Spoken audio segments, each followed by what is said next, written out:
Allah bentangkan semua nama terkait semua kebutuhan kita. Anda butuh rizki, sebut ya Razak. Anda butuh ilmu, sebut ya Alim. Ya kan? Anda butuh ketahanan mental diri, sebut ya Sabar. Itu 99 tersebar. Itu rumusnya di Quran surah ke-17 ayat 110.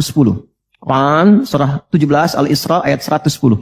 Qul id'ullaha aw id'ur rahman ayyamma tad'u falahul asmaul husna. Kalau Anda punya persoalan, segera curhatkan kepada Allah, minta, berdoa.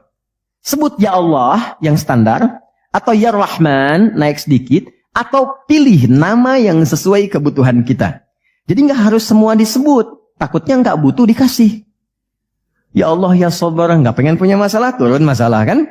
Nah, Nabi Zakaria divonis ada keterbatasan, nggak mungkin diberi. Maka beliau meminta dengan nama Allah yang memberi tanpa batas. Dalam bahasa Arab disebut dengan Wahhab, pemberi tanpa batas. Kalau dialihkan jadi bentuk permintaan, fi'lil amri lit talab, bukan perintah di sini tapi untuk meminta, maka rubah kalimatnya jadi hab.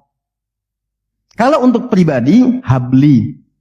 Untuk komunal banyakkan hablana. Karena ini kasusnya pribadi, maka di ayat 38 beliau meminta, hunalika di mihrabnya Maryam, da'a Zakaria rabbah. Berdoalah Nabi Zakaria kepada Allah Rabbnya. Perhatikan, qala rabbi habli min ladunka dzurriyyatan thayyibah innaka sami'ud du'a. Ini fikih doa yang penting dipelajari. Ya Allah, ini kalau terjemah bebasnya begini.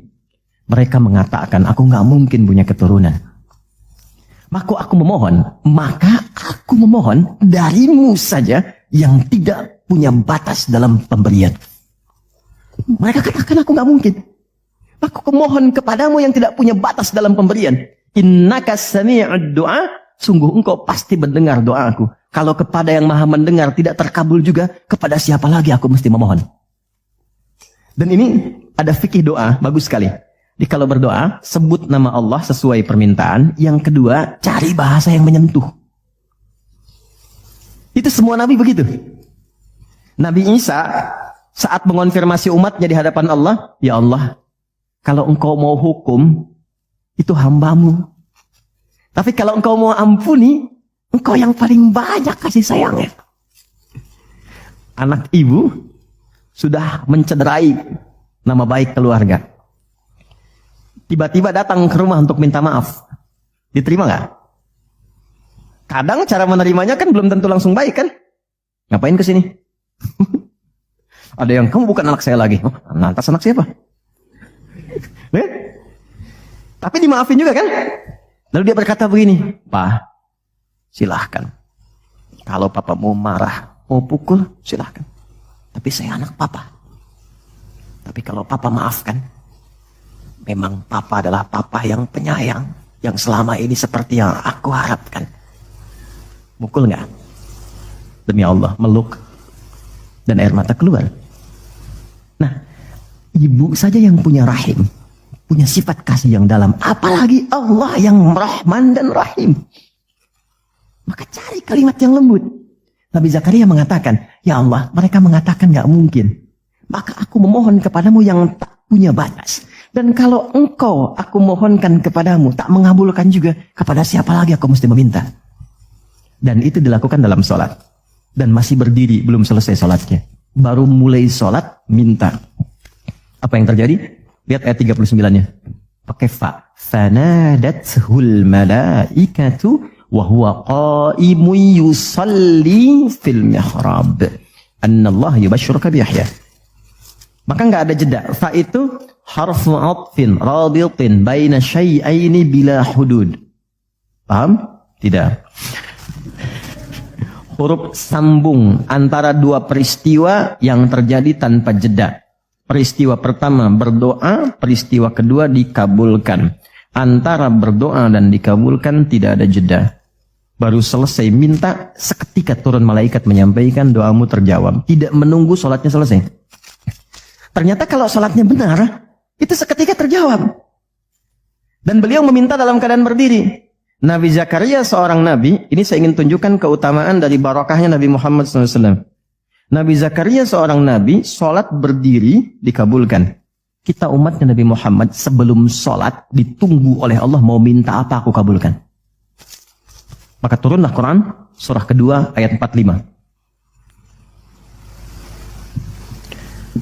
Wasta'inu bis-sabri was-salah. Kalau engkau punya persoalan, jangan mengeluh kata Allah. Terima dulu dengan sabar. Karena yang lain pun punya masalah. Perhatikan fikih masalah. Nanti kita belajar fikihnya ya. Kata Allah, aku menitipkan masalah ini bukan ingin membuat kehidupanmu bermasalah. Tapi meningkatkan kualitas hidupmu supaya lebih baik kemudian hari. Karena itulah ketika aku berikan, tak mungkin aku titipkan kalau engkau tak mampu. Maka turun ayat berikutnya. La yukallifullahu nafsan illa. Jadi nggak mungkin diuji itu Anda nggak mampu, nggak mungkin. Jadi kalau Anda datang ke sini sekarang sedang punya masalah, seberat apapun, itu tandanya Anda yang mampu. Saya tidak. Saya tidak dititipi itu oleh Allah karena saya belum mampu. Anda mampu. Kalau Allah percaya kepada Anda, kenapa Anda pesimis? Lalu katakan, inna ma'al usri yusra. Bahasa kitanya begini, pasti berakhir, pasti selesai. Nggak ada yang nggak ada solusinya. Kalau sedang punya persoalan, tanamkan itu dalam jiwa. Makanya disebut al-insyirah, sesuatu yang lapang. Kalau kita menerima dan mengatakan seberat apapun pasti selesai, nggak mungkin Allah tinggalkan. Tanamkan pada jiwa. Itu minimal lapang hati kita. Ya, dan itu yang punya kita di Quran. Katakan, yang praktekkan Jepang. Betul, di semua kegiatan pakai. Dulu ada yang senapas dengan Songgoku Songgoan tuh ada benteng Takeshi kan ya? Ya? Kalau mau naklukkan itu, ayo kamu bisa, kamu bisa, kamu bisa kan? Dibuatkan optimisme dalam dirinya supaya bisa. Nah ini kita ada ayatnya. Katakan pada dirimu, pasti selesai. Gak usah mengeluh. Mengeluh tidak menyelesaikan persoalan. Terima dulu, pasti Allah tingkatkan kualitasnya. Setelah itu apa? Bawa dalam sholat. Jadi konfigurasi sholat itu begini. Kalau pagi punya masalah, kenapa dipanggil zuhur? Supaya diselesaikan dalam zuhur. Zuhur ke asar punya masalah, diselesaikan di asar. Nanti akumulasinya diselesaikan di isya.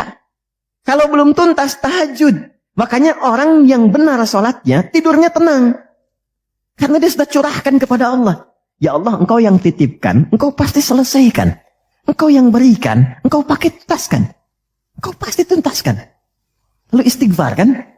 Makanya begitu istighfar, tidurnya tenang. Gak percaya silahkan. Coba dulu evaluasi istighfar, tenangkan. Tidurnya enak. Tapi kalau Anda gak lakukan, dalam tidur pun masih bermasalah.